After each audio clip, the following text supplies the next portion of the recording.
Kanya. Yes, eto na. Fresh na fresh. Kasi fresh ng kanta ko ang ating tatlong kandidata. Una na dyan si Miss Jawo. Yes. Hi, Miss Jowo. Miss Jawo. Hello po, Happy Pride! Happy Pride! Bakit Miss Jawo? Asawa ka ba ni Robert Jaworski? Hindi ba actually po, I was named after Robert Jaworski po. Talaga? Oh. Sinong panay ni Jaworski? Tatay mo, nanay? Pudra. Si Pudra. Pudra, padiro mo. Oh.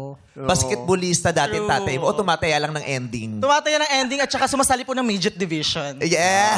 Baka nakalaban niya dun si Ogie sa midget. Ay, hindi pala. Sa mosquito ka pala, Ogie. Mosquito, mas bata. Oo. Center ako doon. Natawa ko dun sa camera. Bakit? Pag sabi kong, Ogie, gumanon yung camera, hinanap siya. Nandito pala si Ogie. Ulitin mo yung shot mo Grabe. ulit, ha? Ulitin mo, ha? Grabe. Hinanap niya na si... Ay, baka nakalaban na natin mo si Ogie.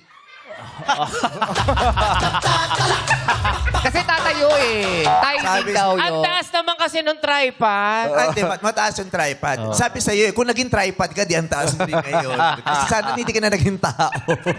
Sorry naman. Pero yung tatay niya kasi naglalaro sa midget division. Ikaw sa ano, mosquito kaya, di ba? Pang bagets.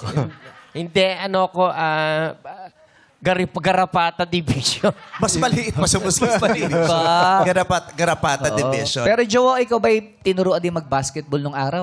Trinay po, pero mas magaling daw po ako mag-cheer dance. So hindi Hindi talaga yun dapat. Yes. Drag performer to eh. Yes. Sumasayaw ka talaga? Ako po, I do stand-up po in drag. I perform stand-up comedy po. Pero nagda-drag ka talaga? Opo. Anong spelling ng drag na ginagawa?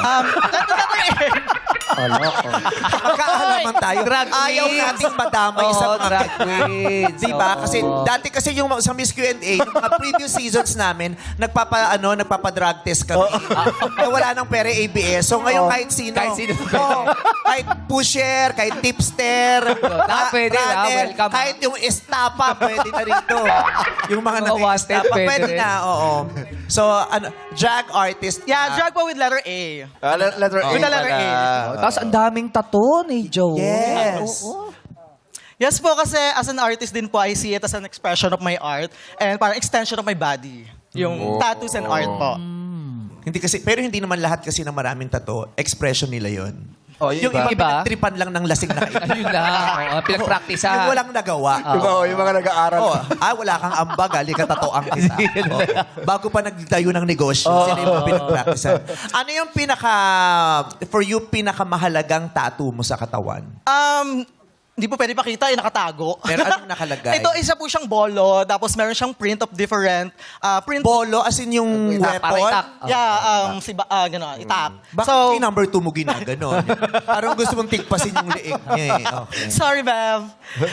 Meron siyang print ng different, parang ethnicity print from Luzon, Visayas, Mindanao. So, ayun po siya. Kasi all over the Philippines, ginagamit yung bolo. Yes, yes. Ayun po. Student leader siya. Yeah. Diba? Sa PUP ba? Former student leader. former student Wow. leader. Ano mga advocacies mo?